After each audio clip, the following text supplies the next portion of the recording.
Okay जी, आज का हमारा टॉपिक है मीडिया क्यूरी के ऊपर। जिस तरह आप लोग वेबसाइट्स देखते हो, यहाँ पे कुछ मैंने वेबसाइट्स ओपन की हुई हैं और जब हम इनको इंस्पेक्ट करते हैं, यानी कि ब्राउजर में राइट क्लिक किया, इंस्पेक्ट पे गए और इसको किसी भी मोबाइल डिवाइस में अगर आप ओपन करो तो ये एट इट इज आपको आपका जो है कोड वो नजर आएगा, यानी वेब पे एट इट इज नजर आएगा। मैं इस पे अगर इंस्पेक्ट करता हूं तो इसको देखो, ये आपका पेज एट इट इज उस डिवाइस के ऊपर जो है वो प्रॉपर, कोई भी डिवाइस अगर आप यहां से क्लिक कर लो तो ये बेसिकली क्या बनी हुई है, ये हमारी रिस्पॉन्सिव बनी हुई है कि हमारी जो साइट है वो प्रॉपर तरीके से रिस्पॉन्सिव होगी तो वो चलेगी। ठीक है, ये आप देख लो पूरी साइट जो है वो आपकी ऑटोमेटिकली रिस्पॉन्सिव है। इसी तरह मैंने एमएसएन को भी ओपन किया हुआ है, इसको भी इंस्पेक्ट कर लेते हैं तो ये देखो वो ऑटो एडजस्ट हो जाता है फौरन ही। ठीक है, अब ये रिस्पॉन्सिव बेसिकली कहलाता क्या है? आप यहाँ पे रिस्पॉन्सिव पे क्लिक करो, ये देखो आप अपनी मर्जी की डिवाइस के ऊपर जैसे जैसे से करते जाओगे आपका ये ऑटोमेटिकली, देखो एक तो उसका स्टाइल, उसका विड्थ ऑटोमेटिकली चेंज होती जा रही है, तो ये रिस्पॉन्सिव कहलाता है।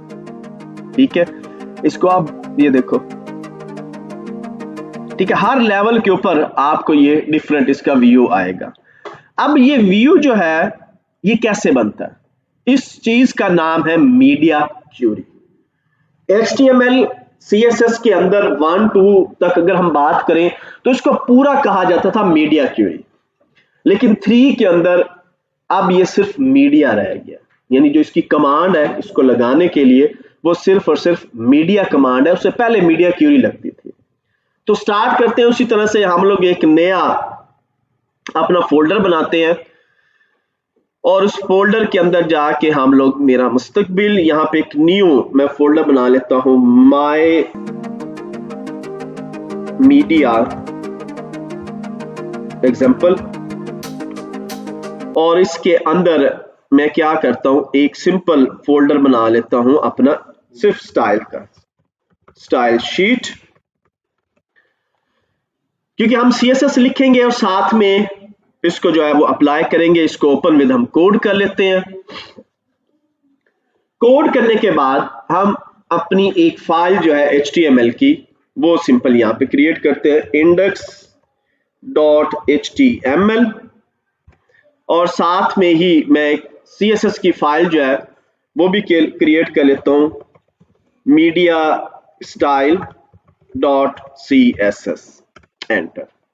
और एज यूजुअल हम लोग अपना यूनिवर्सल ऑपरेटर लगा के वही पुरानी जो हमारा सिंपल कोड है, पैडिंग 0, मार्जिन 0 और बॉक्स साइजिंग, बॉर्डर बॉक्स जो है एज यूजुअल हम इसको लगा लेते हैं। और साथ ही हम लोग अपना HTML के अंदर इनिशियल कोड लेके आते हैं और यहां पे मैं लिख देता हूं मीडिया क्यूरी या responsive site, media query example. ठीक हो गया। अब मैं क्या करता हूं, यहां पे अपनी CSS की जो फाइल है इसको हम लोग लिंक कर लेते हैं, ./direct, और इसमें मीडिया ये जो CSS मैंने अप्लाई कर ली। सेम उसी तरह से div मीडिया कंटेनर, ये मैंने एक div जो है वो अपनी बना ली और इसको हम गो लाइव कर लेते हैं। तो अभी तक मेरे पास यहाँ पे कोई भी चीज जो है वो डिस्प्ले नहीं हुई, क्योंकि हमने अपने कोड के अंदर कोई भी चीज डिस्प्ले नहीं की। अब मैं क्या करता हूं, div डॉट कर लेते हैं जी माई बॉक्सेस, BOX हैश, साथ में बॉक्स $, मल्टीप्लाई बाय 4। तो ये 4 मेरे पास डिफरेंट बॉक्सेस जो है वो डिस्प्ले हो गए हैं। सब में मुख्तलिफ टेक्स्ट लिख लेते हैं। आल्ट क्लिक की मदद से मैं सब पे क्लिक करता हूं और यहां पे मैं लिख देता हूं डिवाइस नंबर 1। अब 1 यहां पे कर लेते हैं जी डिवाइस नंबर 2, या ये इसको हम कर लेते हैं कि ये मेरा सेल फोन है, इसको हम कह देते हैं कि ये मेरी टैब की डिवाइस है, और ये हम लोग कर लेते हैं लैपटॉप, और इसको हम यहाँ फिक्स कर देते हैं 1024 की डिवाइस है, और ये मेरा डेस्कटॉप या पीसी कर देते हैं इसको पीसी, और इसको मैं कह देता हूँ 1380, यानी इसमें कोई ग्राफिक्स कार्ड लगा हुआ है। ठीक है, डिवाइसेस सारी डिफरेंट है, और अब हम सारी डिवाइसेस को ऑटोमेटिकली इसका CSS देंगे। उसी तरह से मैं क्या चलता हूँ, एक तो मैं अपना as it is container copy कर लेता हूँ क्योंकि मैंने इसमें कोड करना है, .Ctrl+V एंटर, अब इसको मैं खाली छोड़ रहा हूँ। इसी तरह से माई बॉक्स के ऊपर मैंने कोड करना है तो मैं इसको भी कॉपी कर लेता हूँ, .Ctrl+V, इसको भी अभी ब्लैंक छोड़ देते हैं, और यहां पे हमारा कोड जो है वो हर एक दफा डिफरेंट होगा। जहां पे हमने अपनी अब वर्किंग करनी है तो मैं इसको भी कॉपी करके हैश, मैं चेक कर लूं कि हमने इसको आईडी रखा हुआ है, बिल्कुल, तो हैश Ctrl+V एंटर, और इसमें सारे हैश जो हैं मैं 1 बाय 1 इसकी कॉपी करता हूं, Ctrl+C Ctrl+V 4 टाइम, क्योंकि ये मेरे पास लगे हुए हैं तो मैं इनको 4 टाइम जो है वो कॉपी कर लेता हूं। मैं मीडिया क्यूरी बहुत ज्यादा इजी वे में आप लोगों को ये समझाऊंगा, इसमें हम हर दफा प्रॉपर्टी जो है वो चेंज करेंगे। ठीक हो गया। अब मैं क्या करता हूं, सबसे पहले मैं विड्थ जो है ये 100% रखता हूं, 100%, क्योंकि हर डिवाइस के ऊपर ये चलानी है, और इसकी जो हाइट है ये हम कर लेते हैं 100 पिक्सल या 120 पिक्सल, थोड़ा सा थिक हो जाए, 120 पिक्सल, ओके। और साथ में ही मैं इनका सिर्फ बैकग्राउंड कलर इसका हम रख लेते हैं येलो, चलो इसका व्हाइट आ गया, और इसके ऊपर टेक्स्ट का जो कलर है ये हम रख लेते हैं रेड। देन नेक्स्ट बॉक्स पे जाते हैं, इसका बैकग्राउंड कलर जो है ये मैं रख लेता हूं ब्लू, और इसका जो टेक्स्ट कलर है ये हम रख लेते हैं येलो। नेक्स्ट बॉक्स पे गए, इसका बैकग्राउंड कलर जो है वो हम रख लेते हैं ब्लैक, और इसमें जो टेक्स्ट कलर है वो हम कर लेते हैं वाइट।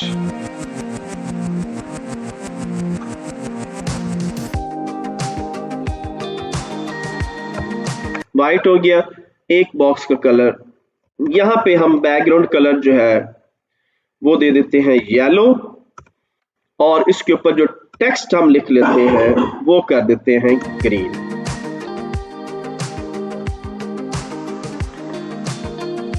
ठीक हो गया। अभी मैंने बड़ा सिंपल सा कोड किया है कि हम लोगों ने 4 मेन बॉक्सेस जो है वो ड्रा किए हैं, यानी आप ये कह लो कि एक कंटेनर है, उस पर 4 डिव आपने मुख्तलिफ डिजाइन, एक हमारा नैब बार की होगी, एक हमारा हीरो सेक्शन हो गया, एक हमारा कोई हम लोगों ने कार्ड्स बना लिए, सर्विसेज हो गई, यानी इस तरह के 4 डिफरेंट ब्लॉक हम लोगों ने अपने क्रिएट कर लिए। और इनको मैं Ctrl+S कर लेता हूं, HTML को भी Ctrl+S करके गो लाइव किया हुआ है हम लोगों ने, और एक दफा चेक कर लेते हैं तो हमारे पास ये 4 डिफरेंट स्टाइल, ये पर इसका ग्रीन नजर नहीं आ रहा, हम इसका ग्रीन का जो कलर है ये येलो ग्रीन का कलर, इसको ले जाते हैं रेड में, बल्कि रेड 2 हो जाएंगे तो ब्लू ही कर लेते हैं, ब्लू टेक्स्ट किसी का नहीं है, ओके। और साथ में ही मैं इनका जो फॉन्ट साइज है, यहीं पे फॉन्ट साइज हम लोग इसका कर लेते हैं लाइक 30 पिक्सल। सब पे मैं ये 30 पिक्सल जो है इसको Ctrl+C, और सब के ऊपर हम इसको Ctrl+V कर देते हैं।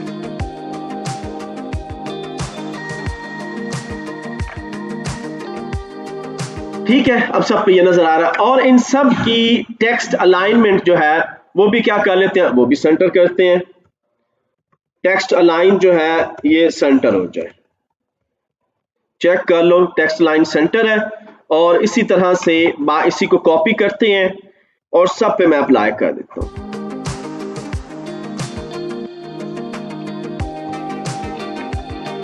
ये देखो सारे ऑब्जेक्ट जो मेरे वो टेक्स्ट अलाइन हो चुके हैं, सबका डिफरेंट कलर है। अब हमने करना क्या है, जब मैं इसको इंस्पेक्ट करूं, उस इंस्पेक्ट करने के ऊपर इसकी जो वर्किंग है वो चेंज हो।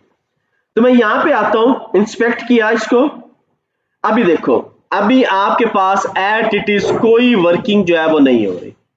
सेम जिस तरह हम लोगों ने एक वेबसाइट पहले डिजाइन की, एट इट इज वो डिजाइन कर ली है। अब हम इस डिजाइन को चेंज करने लगे हैं। सबसे छोटी डिवाइस को देखते हैं, सबसे छोटी डिवाइस 12 प्रो क्या आ रहा है 390, और अगर वो लैंडस्केप में जाएगी तो वो डिवाइस बन जाएगी आपकी 844। यानी कि ये मेरा सेलफोन है, अगर इस डिवाइस को मैं ऐसे देखता हूं तो इसकी प्रॉपर्टी क्या आ रही है 390, और अगर ये डिवाइस मैं इस तरह देखूंगा तो वो हो जाएगी 844। तो अब मैं चाह रहा हूं कि जब यहां पे ये लेवल हो तो क्या हो, मेरी वर्किंग हो, उस वक्त मेरी वर्किंग हो। तो मैं क्या करता हूं, मैं इधर आता हूं, बॉक्स 1 पे पहले चलते हैं। यहां पे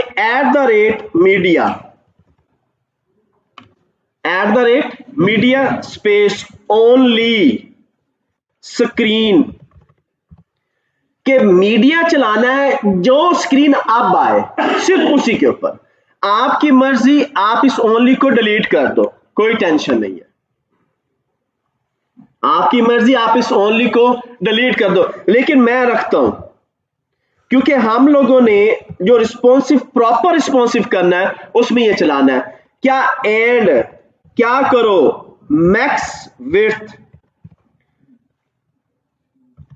जो मैक्स विड्थ है, कितनी मैंने विड्थ अभी देखी 390, मैं कहता हूं जी मैक्स विड्थ आपकी है 390 पिक्सल।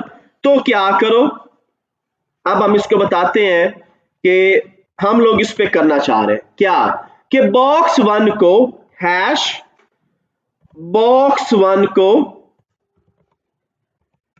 क्या करो, सबसे पहले तो मैं इसका बैकग्राउंड कलर चेंज करूंगा। जब मेरा मीडिया क्यूरी, यानी कि जो सीएसएस आपने ऊपर दिया है वो भी सीएसएस आप इसके अंदर चेंज करोगे, आपकी मर्जी। ये मीडिया क्यूरी हर एक डिव के साथ लगाते जाओ, आपकी मर्जी। यानी कि जो डिव का हम एक ब्लॉक बनाएंगे, चाहे वो हीरो सेक्शन है हमारा, चाहे वो हमारी नैब बार है, चाहे वो हमारी सर्विसेज है, चाहे वो हम लोगों ने कोई अपने कार्ड्स बनाए हुए हैं, कुछ भी हो सकता है।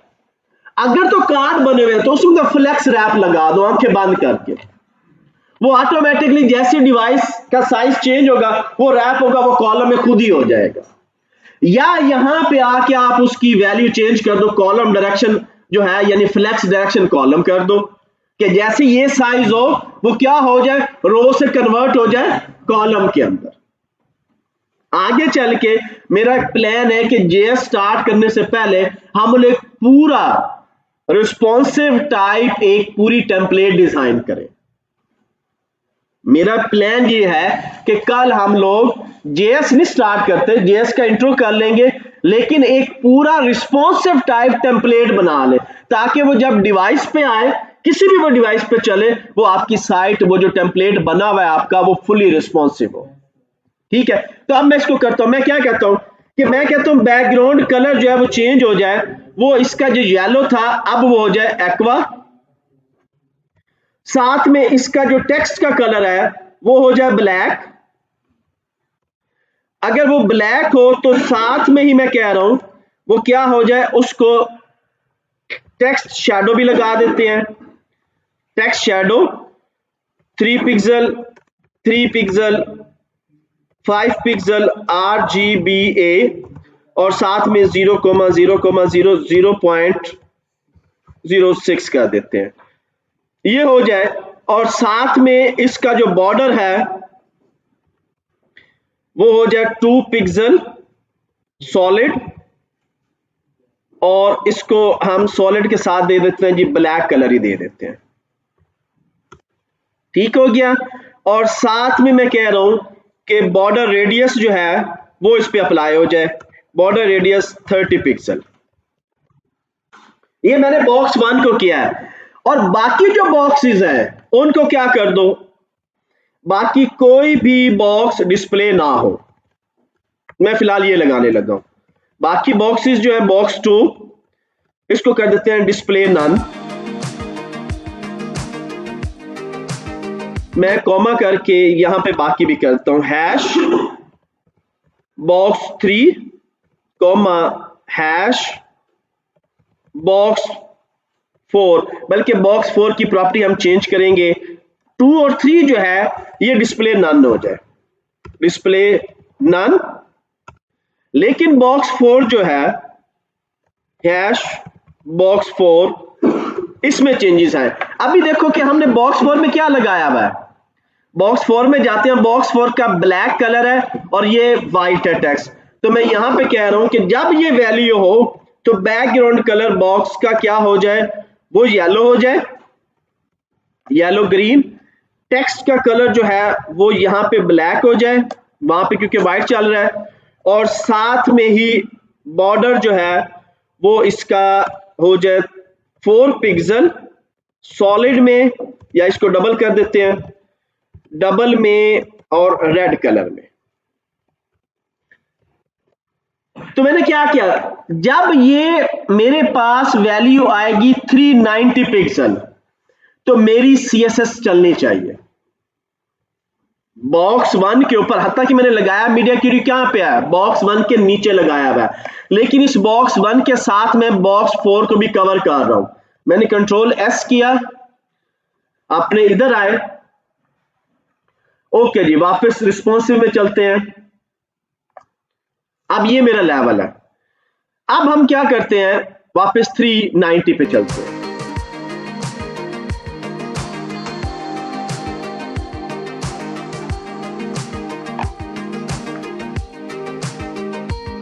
सेफ नहीं हुआ, सेफ नहीं हुआ, कहीं पे वो एरर दे रहा है, किसी चीज की कमी है। कंटेनर में सेफ नहीं किया, इधर भी सेफ है, इधर ये भी बंद दिखा रहा है।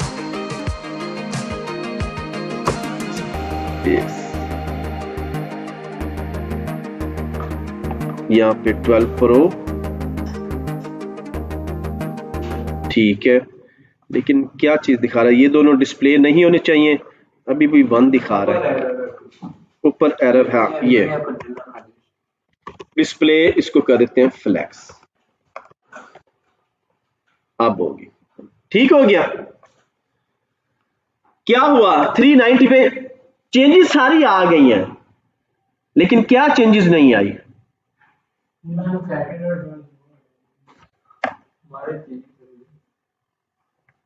एक चेंजेस नहीं हुई कि ये कॉलम डायरेक्शन है वो कॉलम में था, अभी ये रो में खड़ा है, वो इसलिए आपको शो हो रहे हैं क्योंकि ये रो में आ गया। तो मैं क्या करता हूं, इसकी जब ये हो तो इसको हम कर देते हैं फ्लेक्स डायरेक्शन कॉलम, ठीक है। अब करो रिस्पॉन्सिव, जाओ 390 पे, क्लियर हो गया। वो पहले इसलिए नहीं चाह रहा था कि हम लोगों ने फ्लैक्स बॉक्स लगा दिया, लेकिन वो रो में, क्योंकि बाय डिफॉल्ट जब फ्लैक्स बॉक्स लगाओगे उसकी डायरेक्शन क्या होगी, रो होगी, तो इसलिए वो डिस्प्ले हो रहे हैं। अब मैंने इसे क्या कर दिया, कॉलम, तो कॉलम में देखो 3 और 2 और 3 क्या हो गया, राइट, उसका वो बॉर्डर चेंज, रेडियस आ गया, नीचे वाले को हमने आउटलाइन थोड़ी थिक दी थी और वो ब्लैक और व्हाइट हो गया। जैसे ही मैं 390 से ऊपर जाता हूं, ये देखो यहां पे मैं लिखता हूं 391 एंटर, तो मेरे पास वापस आउटपुट मेरी डिस्प्ले हो गई। लेकिन जैसे मैं 390 करता हूं, ओके जी, अब हमने यहां पे कर लिया, मैं कहता हूं जी नहीं, ठीक है, ये देखो 389 किया तो हमारी आउटपुट आ रही है, लेकिन जब मैं जाता हूं 390 पे, ठीक है, या 391 पे एंटर किया है, वो देखो वापस रिस्पॉन्सिव जो है वो खत्म हो रहा है। तो मैं अब और नीचे आता हूं, और कोई डिवाइस चेक करते हैं, 412 नेक्स्ट डिवाइस है हमारे पास 412, मैं इससे भी क्रॉस करता हूं, हम कोई टैब देखते हैं 912, अब मैं कोड करने लगा हूं 912 पे, मेरे पास 912 हो, अब वो हमने पिछली दफा कौन से डिस्प्ले किए थे, 2 और 3 जो है इनको डिस्प्ले नन किया था। अब मैं कह रहा हूं कि जब हमारी डिवाइस किस पे हो, 912 पे हो और मैक्सिमम है उसके बाद 1368, ठीक है। तो मैं यहां पे आता हूं, अब मीडिया क्यूरी को हम करते हैं जी फिर दोबारा। यहां पे मैंने रखा @media only screen, क्या अब मैं मिनिमम दे रहा हूं, मिन विड्थ। अब मिन विड्थ हमारे पास क्या है, जो हमने पहले दी वो हमने दिया हुआ है मिन विड्थ 390। तो मैं कहता हूं जी अब मिन विड्थ जो है हमारे पास 400 पिक्सल, बल्कि इसको करते हैं 395 से, कि मिनिमम विड्थ जो है वो 395 होगी एंड मैक्स विड्थ जो है वो हमारी होगी कितनी जी, 912। मैक्स विड्थ 912 पिक्सल हो तो क्या करो, अब इस लेवल पे हमने क्या करना है कि अपना यहां पे क्या हो जी कि हैश box1 ये क्या हो, डिस्प्ले नन, कि ये डिस्प्ले होना नहीं चाहिए। दूसरा box4 क्या हो इसका, कि ये भी डिस्प्ले नहीं होना चाहिए। हम दोनों को इकट्ठा भी कर सकते हैं, कॉमा हैश box4 कि ये नन हो, लेकिन 2, अब 2 का कोड देखते हैं। 2 पे क्या, बैकग्राउंड कलर व्हाइट है, तो मैं यहां पे कहता हूं 2 के ऊपर इसका जो बैकग्राउंड कलर है वो हम दे देते हैं डार्क ब्लू, टेक्स्ट का जो कलर है वो व्हाइट, और साथ में ही इसका बॉर्डर रेडियस 30 पिक्सल, मार्जिन इसको दे देते हैं टॉप बॉटम से 10 पिक्सल, लेफ्ट राइट से ऑटो। ठीक हो गया। और साथ में ही जो हमारा box3 है, हैश box3, इसके ऊपर क्या करना है, पहले box3 पे ये लगा हुआ है ब्लू और येलो। अब मैं कहता हूं जी इसका जो बैकग्राउंड कलर है वो हम कर देते हैं जी ये चॉकलेट, और साथ में इस पे जो टेक्स्ट का जो कलर है ये येलो, और इसको टेक्स्ट शैडो कर देते हैं 5 पिक्सल 5 पिक्सल 5 पिक्सल RGBA, वो बाद में चेंज कर लेते हैं।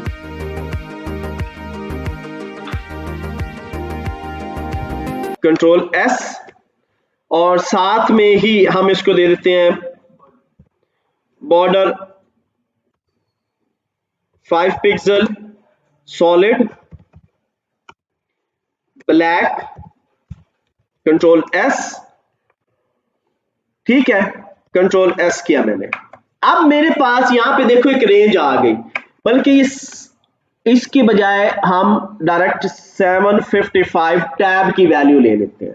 टैब का जो पिक्सल स्टार्ट होता है वो 755 से शुरू होते हैं, क्योंकि 755 तक आपका 745 है, बल्कि 755 नहीं 45 है, यहां से टैब स्टार्ट होता है। अब मैंने क्या किया, सेल फोन और टैब के दरमियान में जो डिवाइस आएगी उसके ऊपर ये CSS इस्तेमाल होगी, वो हमारा आता है PDA। एक चीज और भी करते हैं, मैं इसको यहां पे फॉन्ट साइज तो हम लोगों ने लगाया हुआ है, और यहां पे फॉन्ट साइज हमारा चेंज नहीं होगा। अब मैं फॉन्ट साइज ऊपर फॉन्ट साइज कितना है बॉक्स का, 30 पिक्सल, फॉन्ट साइज भी मैं इसका चेंज कर देता हूं। फॉन्ट साइज मैं इसका कर देता हूं फॉर एग्जांपल 24 पिक्सल, और यहां पे फॉन्ट की जो फैमिली है वो भी हम चेंज कर देते हैं, लाइक ये कंट्रोल एस।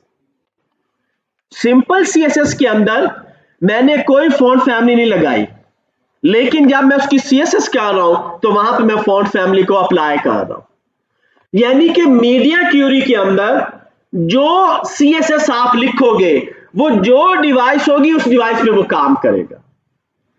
जर्नल वो ये आपकी सीएसएस उस वक्त चलेगी जब आपका एक सिंपल डेस्कटॉप या आपके पास लैपटॉप के ऊपर स्क्रीन के ऊपर वो काम कर रहा है, क्योंकि वो मिनिमम 1024 यानी एक स्टैंडर्ड, अगर हम कार्ड की बात करें जो हमारा वीडियो कार्ड होता है वो 1024/768 चल रहा होता है।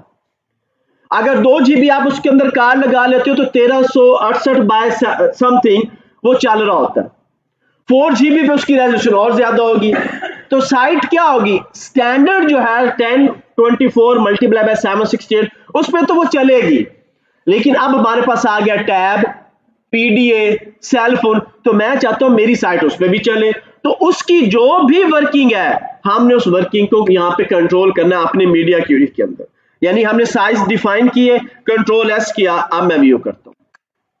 दोबारा इसको रिस्पॉन्सिव करते हैं, वापस आए, ये ओरिजिनल है, ये ओरिजिनल तो एट इट इज चल रही है, ओरिजिनल जो है वो एट इट इज चल रही है। इसको मैं इसकी डायरेक्शन चेंज करता हूं, यहां पे रखते हैं, ये देखो जैसे ही मैं डिवाइस चेंज करता हूं,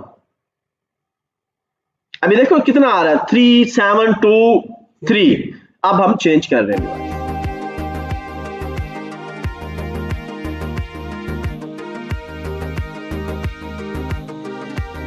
क्या हुआ, हमारे पास टैब और लैपटॉप की स्क्रीन 1024 वाली वो आ गई। टैब और लैपटॉप वाली स्क्रीन जो है वो डिस्प्ले होगी, बाकी क्या हो गई, खत्म। क्यों, वो हमने काउंट किस में किए हुए हैं, 345 में या 390 के अंदर काउंट किया हुआ है। और इसको नीचे, और यहां पे देखो तो अब आपका मीडिया जो है वो डिस्प्ले हुआ होगा। यहां पे इसको ओपन करते हैं, देखते हैं किसके अंदर उसने मीडिया जो है वो डिस्प्ले किया हुआ है। और नीचे आओ,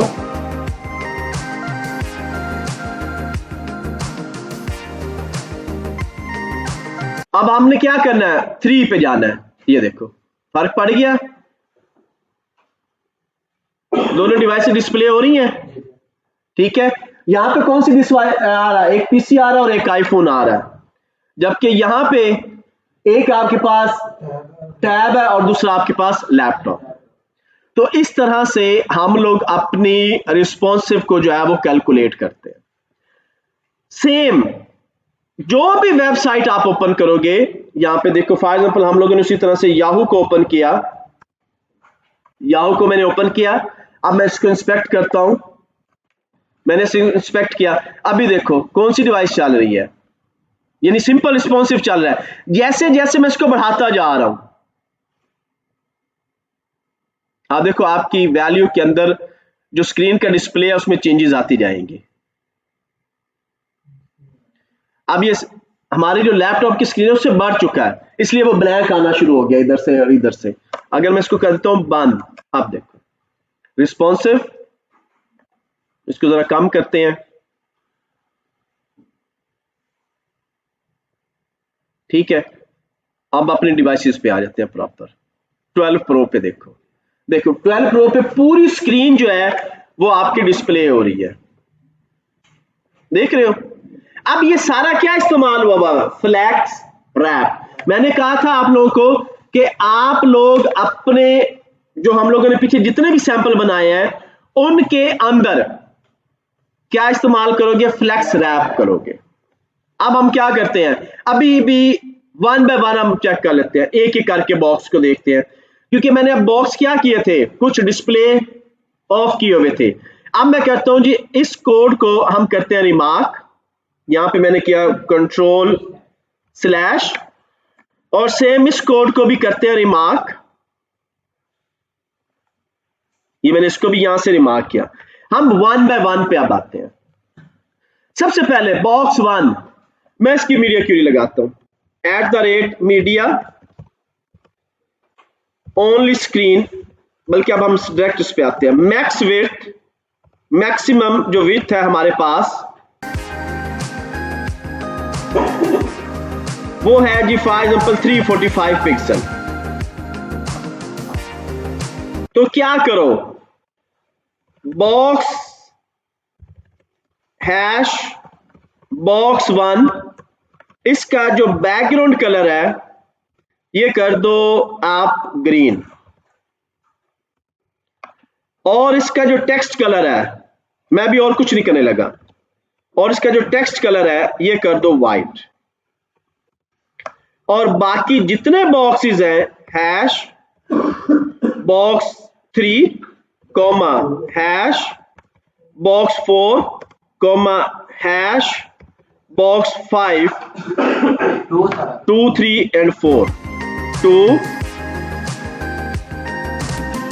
3 और 4 इनको क्या करो, डिस्प्ले नन कर दो, डिस्प्ले नन, कंट्रोल एस।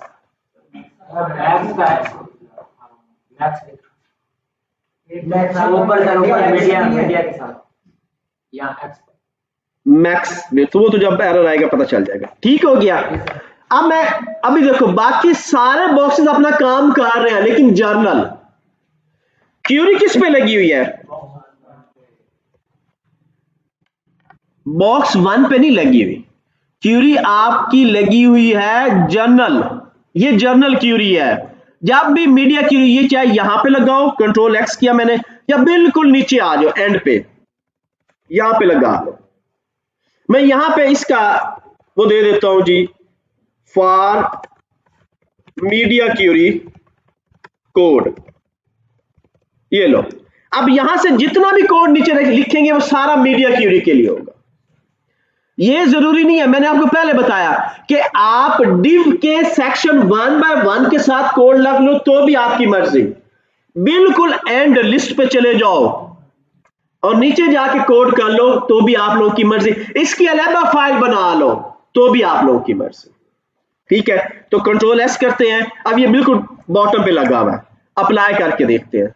इसको सेव किया, वापस आए, अब हम इसको बंद करते हैं। अभी जर्नल है, मैं किया इंस्पेक्ट, क्या मैंने साइज दिया हुआ है 345।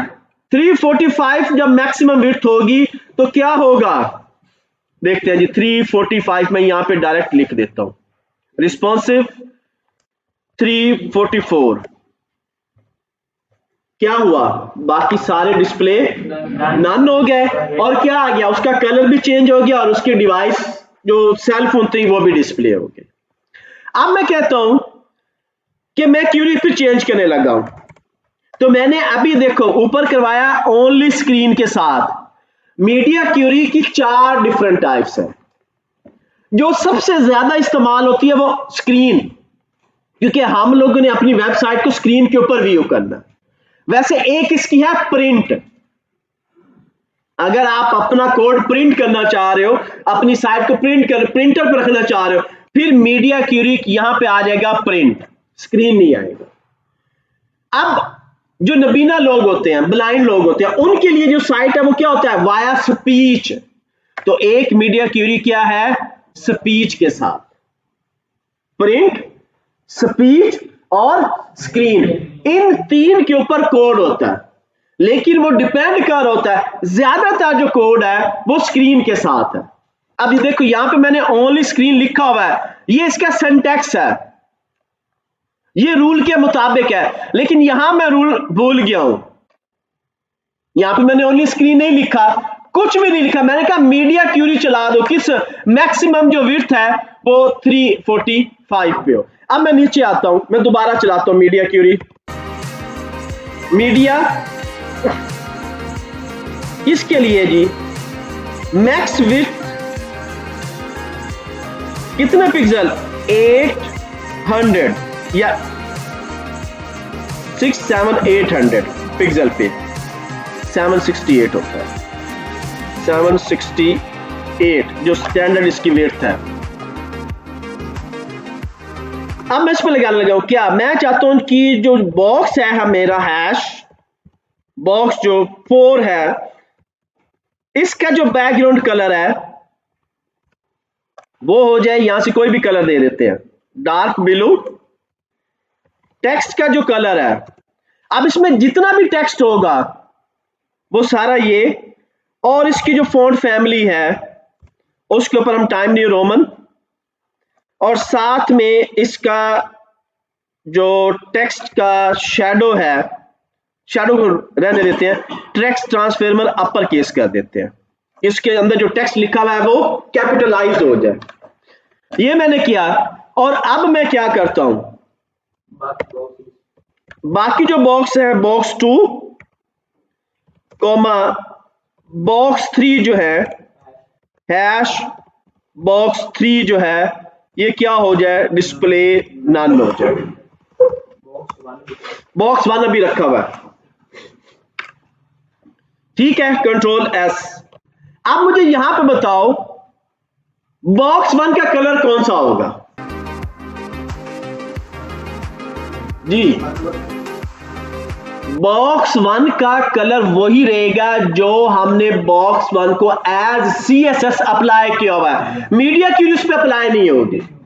मीडिया क्यूरी कब अप्लाई होगी, जब उसका साइज 345 पिक्सल होगा।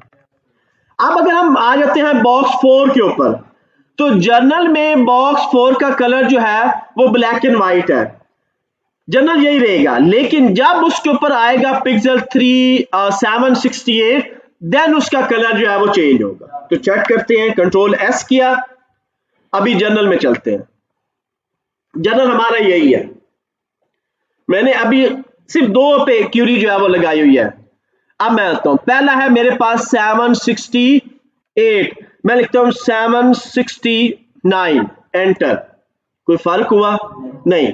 पहली क्यूरी है 768 पे, तो मैं 767, एंटर।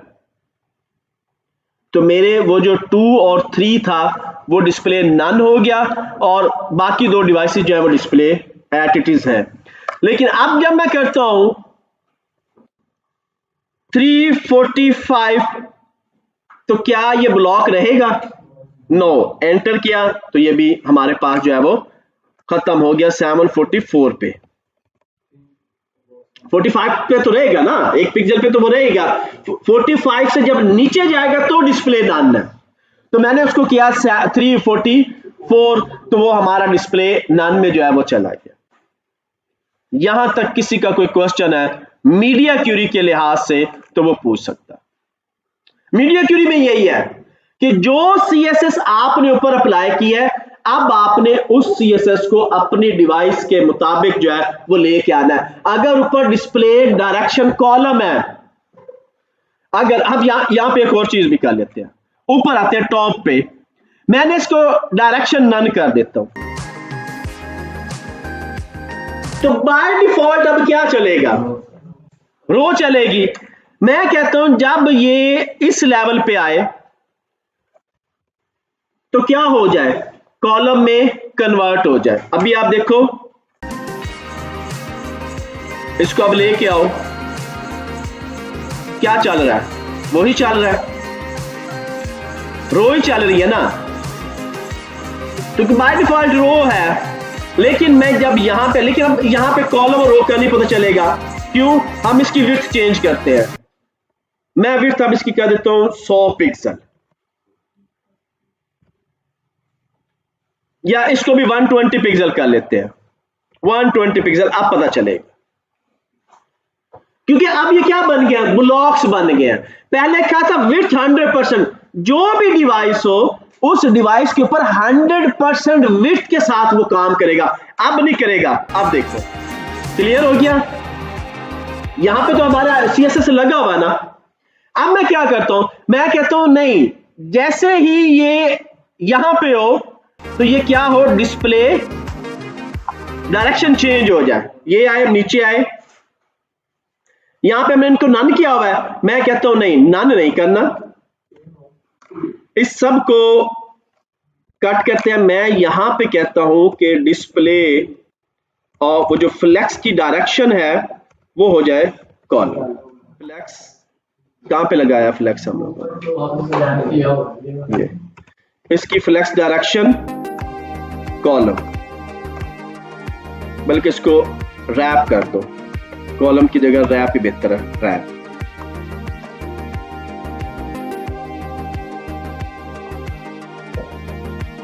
वो एक ही काम, टेक्स्ट उसका काम कर रहा है, यहां पे कोई ना कोई इशू है, ये इसमें नहीं है। कंटेनर के अंदर इसको फ्लेक्स रैप,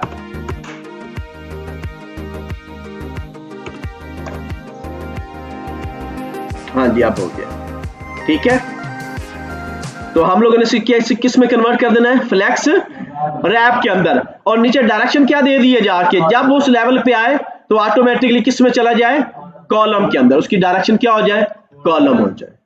तो अब यहां पे एक चीज है कि हम लोग एक पूरा अपना जो टेम्पलेट है वो फुली रिस्पॉन्सिव बना लें, ठीक है, या आप लोगों के पास जो पहले टेम्पलेट बने पड़े हैं उन्हीं के ऊपर आप उसकी सीएसएस जो है वो अप्लाई करके उनको रिस्पॉन्सिव जो है वो कर लो।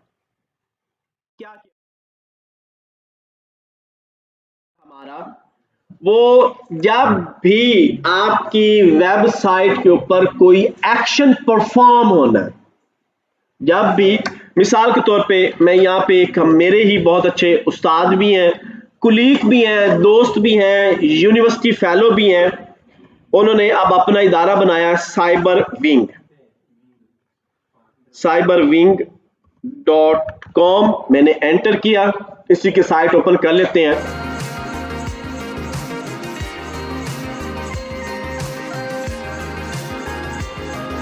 साइबर विंग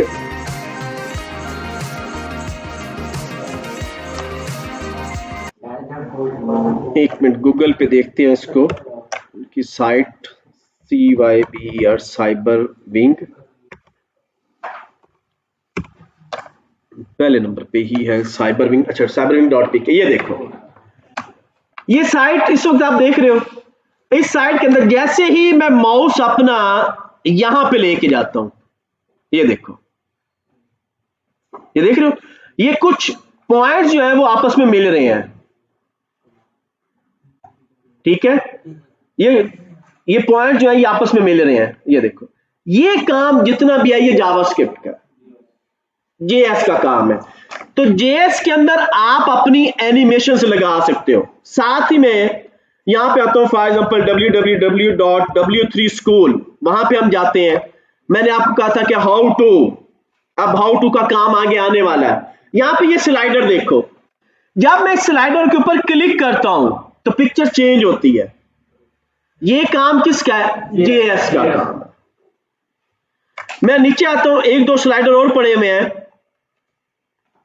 ये देखो ये स्लाइडर है, मैं इस पर क्लिक करता हूं पिक्चर चेंज होती है। तो ये काम JS का है।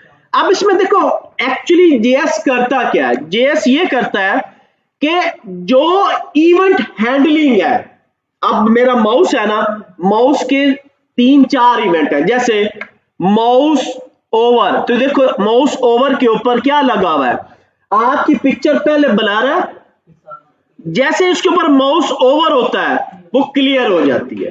तो इस इवेंट को हम बोलते हैं माउस ओवर। अब मैंने किया माउस क्लिक, मैंने अभी माउस क्लिक किया हुआ है, एक्शन परफॉर्म नहीं हुआ। जैसे मैं रिलीज करता हूं तो एक्शन परफॉर्म हो जाता है। ये देखो, click picture change, click picture change, click picture change, ठीक है, पिक्चर मेरी चेंज हो रही है क्लिक इवेंट के ऊपर, लेकिन क्लिक के ऊपर कुछ नहीं हो रहा। क्लिक का इवेंट अलग है, माउस ओवर का इवेंट अलग है, माउस रिलीज का इवेंट अलग है, और इन सब इवेंट को हम लोग इस्तेमाल करते हैं अपने JS के अंदर। JS बेसिकली आप ये कह सकते हो कि हमारी वेबसाइट के अंदर इंटरएक्टिविटी को पैदा करने के लिए JS का इस्तेमाल है। अब JS दोनों लेवल पे चलता है, फ्रंट एंड भी है और आपका बैक एंड भी है। अब इसके कोर्स कंटेंट पे आते हैं। मैं यहां पे जावास्क्रिप्ट पे क्लिक करता हूं तो ये देखो, ये इसका कुछ कंटेंट जो है वो पड़े हुए हैं, ये सारा मिक्स हुआ हुआ है, ठीक है। लेकिन मैं जब जाता हूं जावा टी पॉइंट के ऊपर, जावा टी पॉइंट, यहां पे आता हूं, अगेन जावा स्क्रिप्ट के ऊपर जाता हूं, तो यहां पे ये एक प्रॉपर तरतीब में है, पहले स्क्रिप्ट, उसके बाद उसकी बेसिक्स, उसके ऑब्जेक्ट, बीओएम, डोम, वैलिडेशन और देन ओप्स। ओप्स क्या है? ये बैकएंड पे है। इससे ऊपर वाले जितने भी ऑब्जेक्ट हैं ये हमारा फ्रंट एंड है।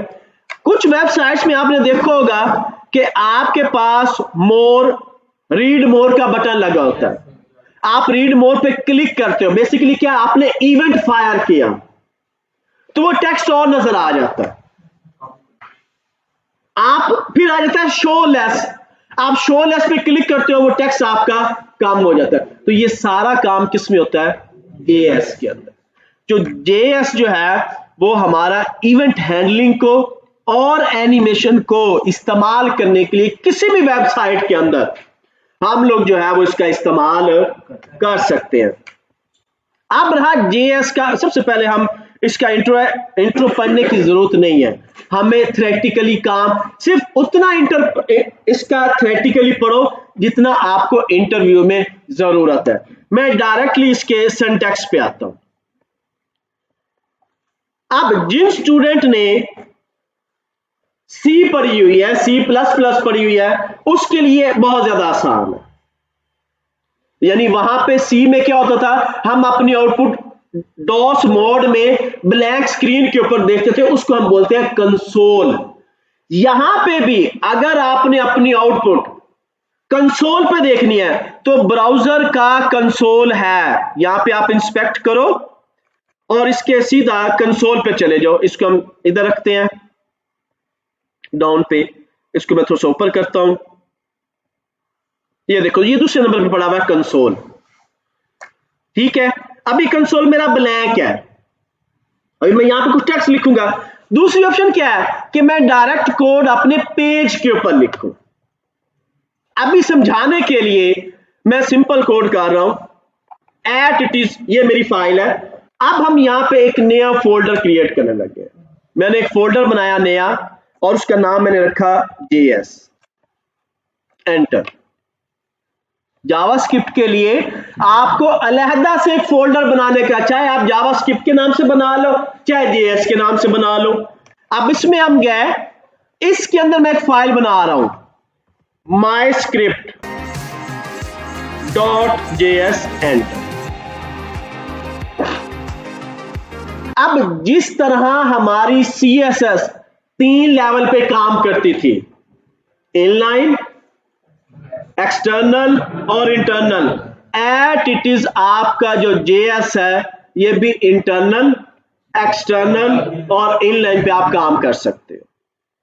लेकिन हम लोग डायरेक्टली किस पे काम करेंगे? डायरेक्ट एक्सटर्नल पे ही जाएंगे, क्योंकि हम टाइम जाया नहीं करेंगे। हम क्या करते हैं, मैं इधर आता हूं अपने जेएस फाइल के अंदर, मैं इसको कहता हूं जी, फॉर एग्जांपल सिंपल सा हम कोड लिखते हैं, document dot right bracket start double quotes H1 और इसमें मैं लिख देता हूं वेलकम टू जावास्क्रिप्ट कोड। ये मैंने एक लाइन लिखी सिंपल सी। अब ये डॉक्यूमेंट मैंने कहां पे देखना है? अगर तो डॉक्यूमेंट डॉट राइट लिखोगे तो पेज के ऊपर रिजल्ट आएगा। अगर आपने साथ ही मैं लिख देता हूं कंसोल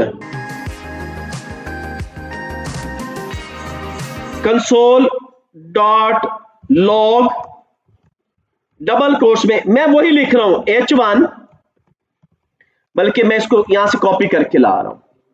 कोड मैंने सेम लिखा है, कंट्रोल C और इसमें कंट्रोल V, दोनों सेम कोड है। फर्क क्या है? एक पेज के ऊपर है, एक पेज के इनसाइड है, यानी एक कंसोल में चलेगा, एक हमारा पेज के ऊपर डिस्प्ले होगा। फर्क देखते हैं। अब मैंने जावास्क्रिप्ट को कर दिया सेव, ये फाइल मैंने यहां पे क्या करनी है? लिंक करनी है। हमेशा बॉडी से ऊपर, बाकी कोड से नीचे। क्योंकि जब हम आगे बूटस्ट्रैप की तरफ बढ़ेंगे वहां पे जितनी भी जीएस की फाइलें होंगी वो सारी at the end of the code होगा। तो यहां पे मैं लिखता हूं स्क्रिप्ट का tag type equal to text slash JavaScript,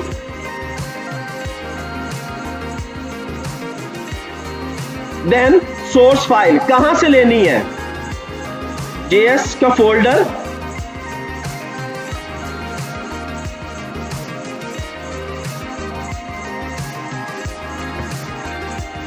style sheet क्या, अच्छा उधर बन गया, मेन पे बना देता इसको, चलो, और इसको हम कर देते हैं क्लोज, और ये क्लोज होगी। ये तो अभी स्टाइल शीट के अंदर बन गया, मैंने देखा नहीं उस वक्त। आपका ये फोल्डर मेन पे होना चाहिए, ये फोल्डर आपका मेन पे होना चाहिए। कंट्रोल एस किया, यहां पे आया हमने फाइल के अंदर, इसको दोबारा गो लाइव करते हैं, हो गया। ये देखो कोड आ गया मेरा जावास्क्रिप्ट का। अब मैं कंसोल पे जाता हूं, कंसोल, यहां पे देखो उसने क्या दिया, live reload enable failed 404 error generate किया, और कोड एट इट इज उठा के लेके आ गया, वो कोड एग्जीक्यूट नहीं हुआ। क्यों? क्योंकि जो डॉस मोड के अंदर टैग आता है वो आउटपुट होती है जिसके 79 कॉलम और 24 रोज हो, वो डॉस मोड है। ये भी डॉस मोड है, उसने उसको एज स्ट्रिंग पास कर दिया। उसने क्या किया, उसको एज स्ट्रिंग पास कर दिया है। लेकिन वही कोड है जब मैंने पेज पे लिखा तो वहां पे उसकी आउटपुट आ गई है।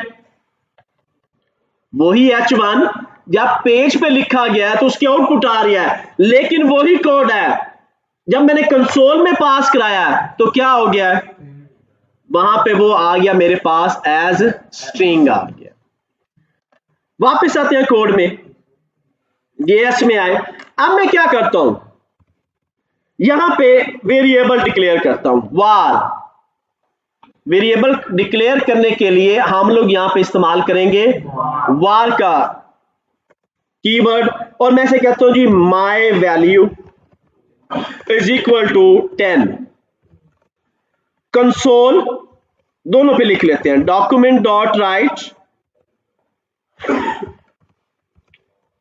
और यहां पे मैं अपना मैसेज ले लेता हूं पहले H2 के अंदर, माई वैल्यू इज, और साथ में मैं से क्या देता हूं, इसको मैं भी यहां पे ब्लैंक छोड़ रहा हूं। नीचे आता हूं, कंसोल डॉट लॉग ब्रैकेट शुरू, क्या में माई वैल्यू। अब देखो आउटपुट किसकी आएगी, मैंने कंट्रोल एस किया है, मैंने यहां पे कंट्रोल एस कर दिया है। मुझे बताओ आउटपुट किसकी आएगी, कंसोल की आएगी या डॉक्यूमेंट डॉट राइट की आएगी। यहां पे कंसोल के अंदर डायरेक्ट मेरे पास वैल्यू डिस्प्ले हो रही है, चेक कर लो कंट्रोल एस। अभी मैंने ये जगह ब्लैंक छोड़ी है क्योंकि यहां पे अब समझाने लगा हूं क्यों नहीं आया। मैं यहां पे आया, ये देखो मेरा 10 जो है वो डिस्प्ले हुआ है कंसोल में, लेकिन यहां पे माई वैल्यू इज आया क्योंकि वो एज यहां पे स्ट्रिंग नहीं, यहां पे एज कमांड, क्योंकि वो डॉक्यूमेंट डॉट राइट है। अब मुझे ये वैल्यू यहां पे भी चाहिए, मुझे ये वाली वैल्यू यहां पे चाहिए, तो मैं यहां पे क्या करूंगा, यहां पे मेरे पास एक ऑपरेटर है कॉन्कैटिनेशन ऑपरेटर, इसको बोलते हैं, प्लस का साइन है। ये क्या करता है, दो मुख्तलिफ ऑब्जेक्ट को आपस में ज्वाइन करता है। कुछ लेवल पे डॉट का ऑपरेटर है, ये भी कॉन्कैटिनेशन ऑपरेटर है, इसको पीरियड भी बोलते हैं, इसको मल्टीप्लाई भी बोलते हैं, लेकिन लैंग्वेज टू लैंग्वेज वेरी करता है, लैंग्वेज टू लैंग्वेज वेरी करता है। यहां पे हम लोग प्लस का साइन इस्तेमाल करेंगे, और साथ में अब मैं कह रहा हूं माई वैल्यू, कंट्रोल एस। अब देखो मेरे वहां पे डिस्प्ले जो है वो हो चुका है। और अगर मैं इसको ऐसे कर दूं, कि ये H2 यहां से कट करूं, कंट्रोल X, और इसके आगे अगेन डबल कोट्स के अंदर कंट्रोल V, कंट्रोल S, आप देखो तो उसी के साथ वो डिस्प्ले हो गया, क्योंकि H1 2 जितने भी HTML के टैग हैं ये क्या है, ब्लॉक बेस है। क्लियर हो गया यहां पे। अब मैं देखो क्या करता हूं, मैं इसकी कॉपी बनाता हूं, कंट्रोल C, कंट्रोल V और कंट्रोल V, वैल्यू चेंज करते हैं, 120, 130, 150। हाँ जी, आप बताओ आउटपुट क्या आएगी?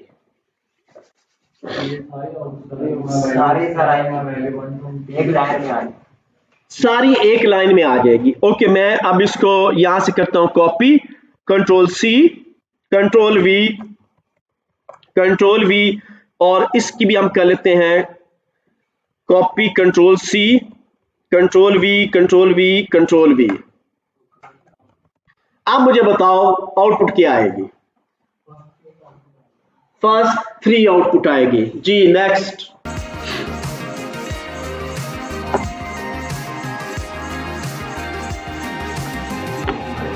सब की आउटपुट आएगी। नेक्स्ट,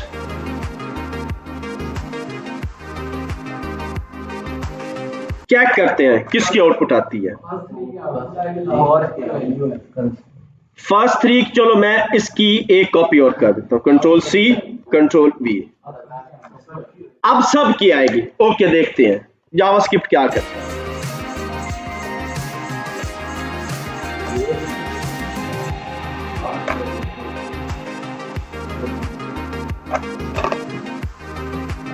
कंसोल पे भी 150, पेज के ऊपर भी 150।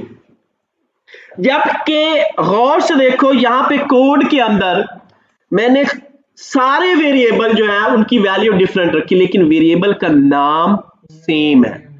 वार वेरिएबल के अंदर जो लास्ट वैल्यू होगी वही डिस्प्ले होगी, सारे डिस्प्ले नहीं होगी। अब यहां पे मैं चेंज करने लगा हूं, ये तो था वार में कोई एरर आया?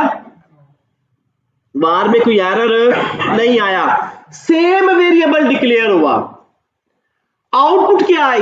जो लास्ट वैल्यू है, अब फॉर एग्जांपल मैं इसकी रख देता हूं वैल्यू, हो सकता है बड़ी वैल्यू इसलिए वो आ गया हो, मैं कहता हूं 10 और इसकी वैल्यू रख देता हूं 10।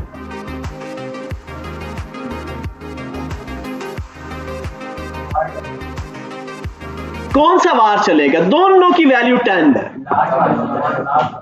कंट्रोल S, जो लास्ट पे पड़ा है वही आएगा। वॉर के अंदर एक तो सबसे बड़ा इशू, ये वॉर बहुत कम क्यों? आप इसमें एक ही नाम के मल्टीपल वेरिएबल डिक्लेयर कर सकते हो। दूसरा वेरिएबल डिक्लेयर करने का जो इसमें सबसे ज्यादा इस्तेमाल होता है वो है लेट, जो सबसे ज्यादा आपने इस्तेमाल करना है लेट। ओके, यहां पे फिर मैंने लेट कर दिया, 2 वेरिएबल है और 2 के साथ वार है, 2 के साथ लेट है। कंट्रोल S किया, अब बताओ आउटपुट क्या है?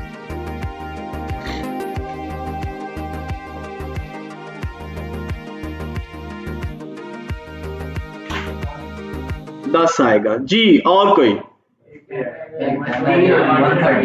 एक 10 आएगा और एक 130 आएगा। और कोई?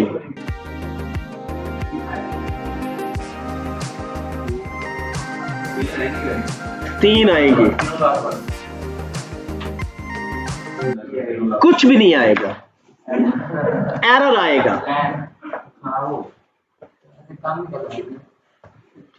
सिंटैक्स एरर है, गौर से पढ़ो क्या कह रहा है। Identifier my value has already been declared. मैं आपको यहां पे एक छोटा सा डिफरेंस बताने जा रहा हूं वेरिएबल यानी कि वार और लेट का।